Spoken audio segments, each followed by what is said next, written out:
హరి ఓం. శ్రీ మహాగణాధిపతయే నమః.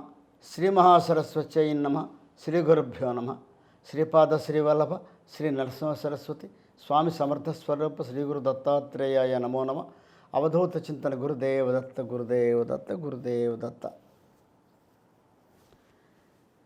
ఈ దత్తాత్రేయ స్వామి యొక్క షోడశావతారములు అనేటువంటి శీర్షికలో మనం 7వ అవతారమైనటువంటి సిద్ధరాజ అనేటువంటి అవతారం యొక్క విశేషాలు ఇప్పుడు తెలుసుకుందాం.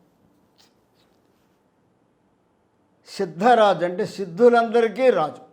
అంటే అష్టసిద్ధులు కూడా స్వామి యొక్క చెప్పు చేతల్లో ఉన్నాయి. ఆయన అనుగ్రహం మీదే అన్ని అష్టసిద్ధులు మనకి రావడం జరుగుతుంది. అష్టసిద్ధులు ఇచ్చేటువంటి మహానుభావుడు ఎవరై అంటే దత్తస్వామి అష్టసిద్ధి. అంటే అష్టసిద్ధులు దత్తస్వామి యొక్క కుమారులు అని చెప్తారు. మన అనఘాష్టమి వ్రతం చేసుకునేటప్పుడు ఈ అష్టసిద్ధులకు కూడా పూజ చేస్తాం కలశాలు పెట్టి. దత్తస్వామి అనఘామాత 2 కలశాలు చుట్టూ 8 కలశాలు 8 దిక్కుల్లోనూ అష్టసిద్ధులు. అష్టసిద్ధులు ఏంటంటే దత్తస్వామి యొక్క పుత్రుడు అర్థం. అందువల్ల ఆయన సిద్ధరాజు. ఆ సిద్ధరాజు అవతారం చాలా విశేషమైనటువంటి అవతారం ఇది. అయినా ఈ అవతారంలో ఒక అద్భుతమైనటువంటి మంత్రాన్ని ఈ మానవాడికి అందించాడు దత్తస్వామి స్వయంగా. కాబట్టి అవతార విశేషాలు తెలుసుకుందాం. ఒకసారి దత్తస్వామి బదరికావనం అంటే బదరీవనం అంటే ఇప్పుడున్న బదరీనాథ్ క్షేత్రం ఉంది కదా, దాన్ని బదరికావనం అంటారు. ఆ బదరికావనంలో ఉన్నటువంటి తపస్సు చేసుకుంటున్నటువంటి యోగులని మునులని సిద్ధగణాలని వీళ్ళందరినీ పరీక్షిద్దాము అని అనుకున్నాడు ఆయన. అనుకుని అక్కడికి వెళ్ళారు. అక్కడికి వెళ్ళి అందరినీ కూడా అదృశ్య రూపంలో చూశాడు. చూస్తే అక్కడ అందరూ కూడా అంటే అపారమైన అహంకారం. వాళ్ళు చేస్తున్నారు, తపస్సు చేసుకుంటున్నారు, వాళ్ళకి కావాల్సిన జపానుష్ఠానాలు చేస్తున్నారు. కానీ మేము ఎక్కువ అంటే మేము ఎక్కువ అనేటువంటి అహంకారంతో వాడు వాదోపాదాలు ఆడుకున్నారు. దత్తస్వామి కూడా ఒక భయంకరమైన ఒక వికారమైనటువంటి రూపాన్ని ధరించి ఒక వృక్షం కింద ఆయన కూర్చొని ఉన్నాడు స్వామి. కూర్చొని ఉండగానే వీళ్ళందరూ చూశారు, ఓహో ఎవరో కొత్తగా ఇంకో సిద్ధుడు వచ్చాడు, చూద్దాం అసలు మనమే ఇంత మహా అనుష్ఠాన పరులము తపస్శక్తి సంవత్సరం ఇందులో మనం ఎవరో తేలకుండా మనం ఇబ్బంది పడుతూ ఉంటే మళ్ళీ కొత్తవాడు ఎవడో వచ్చాడు, సరే వీళ్ళెవరో వ్యవహారం ఏంటో తెలుసుకుందాం అని చెప్పేసి వీళ్ళందరూ వాళ్ళ విభేదాలు కట్టిపెట్టి మూకుమ్మడిగా దత్తస్వామిని ప్రశ్నించడం మొదలుపెట్టారు. వచ్చారు, అందరూ వచ్చారు, స్వామిని చూశారు. నువ్వెవరు అన్నారు. నీవెవరు అంటే స్వామి ఏం చెప్పాడంటే చాలా చిత్రమైన సమాధానం, నేను అవ్యక్తుడను అన్నాడు. నేను వ్యక్తము కానివాణ్ణి, అవ్యక్తం వ్యక్తమాపన్నం మన్మంతో మామబుద్ధయ. శ్రీకృష్ణ పరమాత్మ చెప్పాడు, నేను అవ్యక్తుణ్ణి, కానీ నేను వ్యక్తంగా ఉన్నానని మూఢులు అనుకుంటున్నారు కాబట్టి వాళ్ళకి నేను కనబడుతున్నానంటాడు. ఈ విషయాన్ని మూఢులకు తెలియదు. వాళ్ళు ఏమనుకుంటారు, నేను ఉన్నాను అని వాళ్ళు అనుకున్నారు కాబట్టి వాళ్ళకి కనబడుతున్నాను అంతే. నిజానికి ఈ అవతారం లేదు, నేను లేదు, నేను అవ్యక్తుడిని, నేను ఎవరికి కట్టబడను, నేను ఎవరికి కనబడను, అగోచరుణ్ణి అని చెప్పేసి శ్రీకృష్ణ భగవద్గీతలో చెప్పాడు. అంతకంటే కొన్ని కోట్ల సంవత్సరాల క్రితమే దత్తస్వామి మాట చెప్పాడు. అంటే దత్తస్వామి ఆ యుగాల్లో ఋషులకి మునులకి ప్రహ్లాదాది భక్తులందరికీ కూడా ఏం బోధ చేశారో అదంతా కూడా మళ్ళీ కృష్ణావతారంలో తానే స్వయంగా భగవద్గీత ద్వారా మనకు అందించడం జరిగింది. అందువల్ల నేను అవ్యక్తుణ్ణి అన్నాడు. వెంటనే వాడు మరో ప్రశ్న వేశారు, అయితే నీ సంరక్షకులు ఎవరు అంటే నీ తల్లి గురు ఎవరన్నా, నీకు అమ్మ నాన్న గురు ఎవరన్నా ఉన్నారా అని అడిగారు. నాకెవ్వరూ లేరు, నేను ఏకాకి, నేను ఒక్కడినే, నేను అద్వితీయుణ్ణి, నా మరొకళ్ళు లేడు, నా పక్కన ఎవరు అని చెప్పాడు. వీడు అర్థం చేసుకోవాలిగా, అర్థం చేసుకునే శక్తి వాళ్ళకి లేదు. వాళ్ళు ఏమన్నారు అప్పుడు, మరో మాట ఏమడిగారు, నీ అనుష్ఠాన పథం ఏమిటి, నీది ఏ యోగాన్ని నువ్వు అనుసరిస్తున్నావు అంటే యోగంలో చాలా యోగాలు ఉన్నాయి, క్రియాయోగము ఇత్యాది యోగాలు చాలా ఉన్నాయి. కాబట్టి నువ్వు ఏ యోగాన్ని నీ అనుష్ఠానం ఏమిటి, నువ్వు ఏ జపాన్ని అనుష్ఠానం చేస్తున్నావు, ఏ మంత్రాన్ని అనుష్ఠానం చేస్తున్నావు, నీ యోగం ఏమిటి అని అడిగారు. అంటే స్వామి ఏం చెప్పారంటే, నాకు ఏ విధమైన అనుష్ఠానములు అవసరం లేదు, నాది చిత్తయోగము. ఇది చాలా విచిత్రమైన యోగం, ఎక్కడ మనం వినాం. అది ఆయనకు ఒక్కడికే సాధ్యమైన యోగం. అది నాది చిత్తయోగము అన్నారు. దానికి వీళ్ళేమన్నారు, అలాగా, మరి ఇది యోగాన్ని నీకు ఇచ్చిన గురువు ఎవరు అని అడిగారు. ఇక వాళ్ళు ఇప్పుడు వినలే యోగం. మరి యోగాన్ని మీకు ఇచ్చిన గురువు ఎవరు అని అడిగారు. నాకు అసలు గురువే లేడు. ఈయన ఆ కూర్చున్నప్పుడు ఒక ముద్ర, రకరకాల చిన్ముద్ర అంటారు, ఇలాగ రకరకాల ముద్రలు ఉంటాయి. ఆయన ఒక ముద్ర పట్టుకుని ఉన్నారు. ఉంటే ఇది ఏం ముద్ర అని అడిగారు వాళ్ళు. ఇది నిరంజనీ ముద్ర అన్నాడు స్వామి. అప్పటివరకు కూడా ఆ మాట వినలే. ఇది నిరంజనీ ముద్ర. అయితే మరి నీ ధ్యేయం ఏమిటి, అసలు ఎందుకు నువ్వు ఈ ముద్ర పట్టుకొని ఇక్కడ కూర్చుని చేస్తున్నావు, నీ ధ్యేయం ఏమిటి, నీ లక్ష్యం ఏమిటి అని అడిగారు. అంటే ఈయనైనా అంటే స్వామి అన్నాడు, ధ్యానం వల్ల ఏ ధ్యేయం సాధించబడుతుందో దానికోసం అదే నా ధ్యేయము. ధ్యానం వల్ల ఏదైతే వశమవుతుందో అదే నా ధ్యేయము. నాకు ప్రత్యేకంగా ధ్యేయం ఉంటే ఇది లేదు. మరి నీ మార్గం ఏమిటి, మరి సరే ఏది ఏ ధ్యేయం లేదన్నావు, ఏదో అదే చేయమన్నావు, ఏదో మార్గం ఉండాలిగా. నీ మార్గం ఏమిటి, ఇతరులు ఎవరు అనుసరించలేనటువంటిది, బ్రహ్మానందమైనటువంటిది సత్య మార్గం నాది అని చెప్పాడు స్వామి. ఇంకెవ్వరూ నాతో మీరెవ్వరూ రాలేరు, ఇంకెవ్వరు నన్ను అనుసరించలేరు. నిరంతర బ్రహ్మానందములో వాళ్ళలాడించేటువంటి సత్య మార్గము నాది, మీరెవరు రాలేరు పోండి అని ఈ విధంగా వాదోపాదాలు జరుగుతున్నాయి. జరుగుతూ ఉండగా పైనుంచి అనేకమైన దేవతాగణాలు వెళ్తున్నాయి ఆకాశ మార్గాన.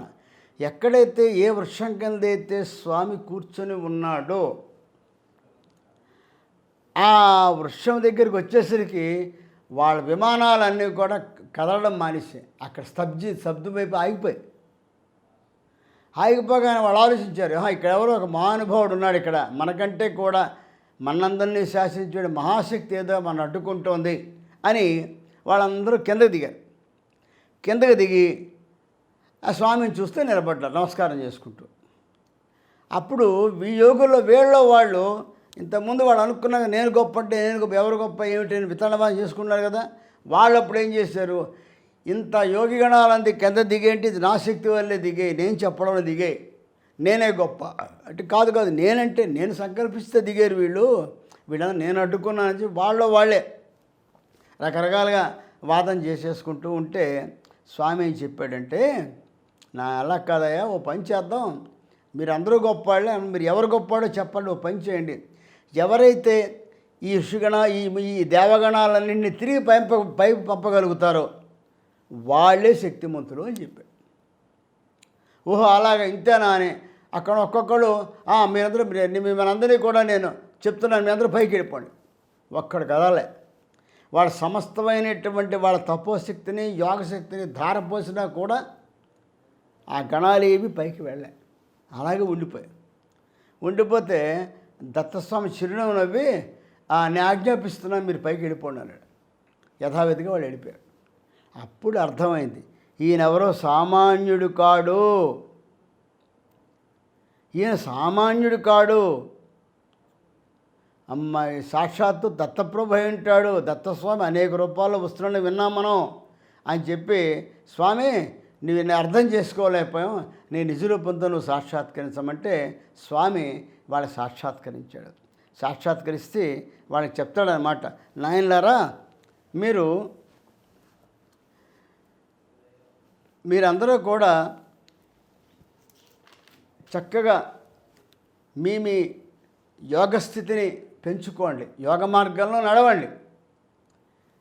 నన్ను పరీక్షించాలని మీరు ప్రయత్నం చేయలేరు.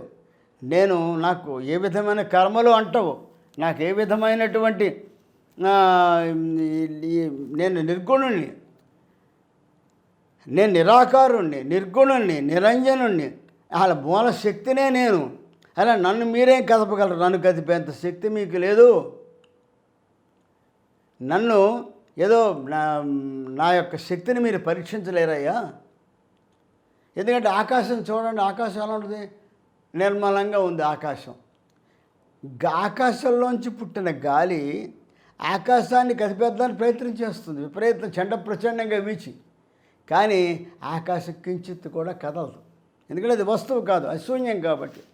అందులోంచి ఈ గాలి పుట్టింది. అలాగా పరతత్వానైనటువంటి నాలోంచి పుట్టి నాలోంచి వచ్చిన యోగాన్ని అభ్యసిస్తున్న మీరు నన్ను పరీక్షించాలని కూడా మీ వల్ల కాదు. ఎప్పుడైతే స్వామి ఈ విధంగా వాళ్ళకి తన యొక్క